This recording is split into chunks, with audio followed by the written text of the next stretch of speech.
Vous allez me détester. Ces dernières années, les K-dramas ont le vent en poupe. Beaucoup d'entre eux ont gagné en popularité dans le monde entier, si bien que chaque mois, les spectateurs sont en attente de nouvelles pépites suffisamment attirantes pour passer leur soirée devant leur écran. Et cette année, on nous a offert des dramas aux thèmes assez variés, ainsi que quelques expériences audacieuses.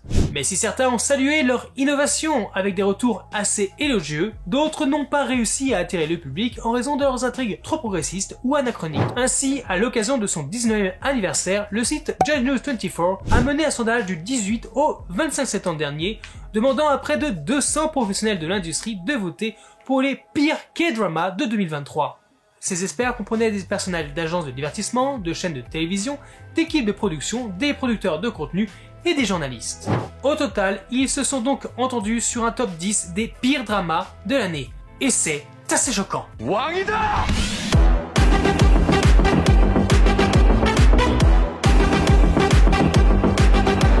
Wow. Alors attention, entendons-nous bien, il s'agit de l'opinion de spécialistes de l'industrie, et non de la mienne. Ce n'est pas mon avis personnel. Parce que bon, honnêtement, je vous le dis direct, je suis assez choqué de certaines entrées dans cette liste. Avec 4 votes ex aequo, on retrouve Golden Spoon et First Responder saison 2 à la 10e place. Bien que Golden Spoon soit sorti en 2022, il a plutôt eu du succès auprès des fans, mais n'a clairement pas fait l'unanimité des critiques. Le même constat est fait sur First Responder saison 2, mais à part cette 10e place, les experts ne se sont pas prononcés plus que cela. Avec 5 votes, c'est la saison 2 d'Alchemy of Soul qui a été élue à la 9e place, car même si beaucoup ont adoré l'alchimie entre Lee Jae-woo et Go Yoon-jun, d'autres pensaient que l'intrigue n'était pas aussi intéressante et comportait bien trop de longueur par rapport à sa première saison. Cela reste pourtant un tantinet choquant au vu de l'avis général extrêmement positif sur la série. 6 votes contre lui, Bola Debola est à la 8e place. Alors que certains fans ont admis qu'il y avait des scènes assez gênantes, la plupart des téléspectateurs internationaux ont apprécié le drama, en particulier grâce à l'actrice Yuina. En fait, pour tout vous dire, comme beaucoup ne la connaissaient pas et ne l'avaient pratiquement jamais vue avant, c'est donc la découverte de l'actrice et de son jeu qui a suscité un vif intérêt des fans, mais pas des experts apparemment. La 7e place est occupée par Pandora Bane of Paradise avec 8 votes. Je vous en avais déjà parlé lors de ma vidéo sur les 10 flops de 2023, il est de retour ici dans ce top des pires dramas choisis par des experts de l'industrie. On lui a surtout reproché d'être trop compliqué pour pas grand chose. Il y avait bien trop de rebondissements, perdant alors les téléspectateurs. Lassé de ce trop plein d'éléments, c'est un drama qui fut souvent très vite abandonné par son public. Loin d'être le roi de ce top et avec 8 votes également, King's Island écope de la 6e place. Parmi tous les dramas de la liste, c'est possiblement lui le plus choquant. Et il y a de quoi, car de nombreux fans l'ont nommé comme l'un de leurs K-dramas favoris de l'année. Il possédait pourtant un casting de premier plan composé de Lee Jun-ho de 2PM et de Him Yona de Girls' Generation. Certes, l'histoire d'amour était classique et cliché, mais rien de moins que ce dont on était déjà habitué, réussissant même pourtant à garder les spectateurs accrochés tout au long de sa diffusion. Mais selon nos chers experts, il n'y avait que l'alchimie visuelle de Jun-ho et Yuna qui était la seule bonne chose à relever sur la série. Avant de continuer la vidéo, n'hésite pas à la liker ou à t'abonner si elle t'intéresse. En effet, j'ai pu m'apercevoir en parcourant les données que plus de 75% du public qui regarde mes vidéos ne l'était pas. Donc n'hésite pas à le faire pour me soutenir, ça m'encourage énormément. À la 5e place et 10 votes à son actif, la saison 2 de The Hellcounty Control.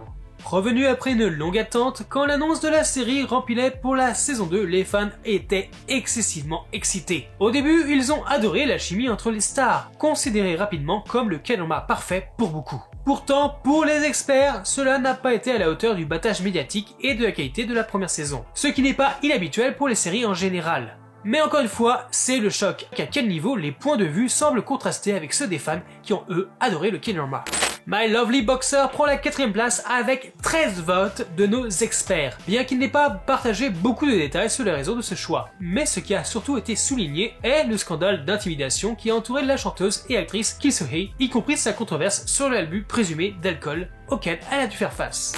La 3e place revient au drama fleuve The Real Arscom, avec 23 votes contre lui. Le K-drama a été confronté à plusieurs problèmes dès son début. Le rôle principal masculin, initialement choisi, s'est retiré et a été remplacé à la hâte par Ha Jae-gyun. L'acteur n'a donc pas eu beaucoup de temps pour préparer son personnage, entraînant alors une chute d'audience très rapidement. L'attention initiale du drama était de mettre en valeur la famille, mais ce thème a très vite été oublié. En effet, on lui a reproché d'utiliser trop facilement et de manière excessive le sujet des naissances cachées ou secrètes, ce qui a fini par fatiguer le spectateur. En faisant ainsi l'un des pires dramas jamais diffusés sur KBS 2, pourtant réputé pour la qualité de ses dramas du week-end. Le deuxième pire K-drama de 2023 est donc The Escape of the Seven du scénariste Kim So-ho avec 26 votes.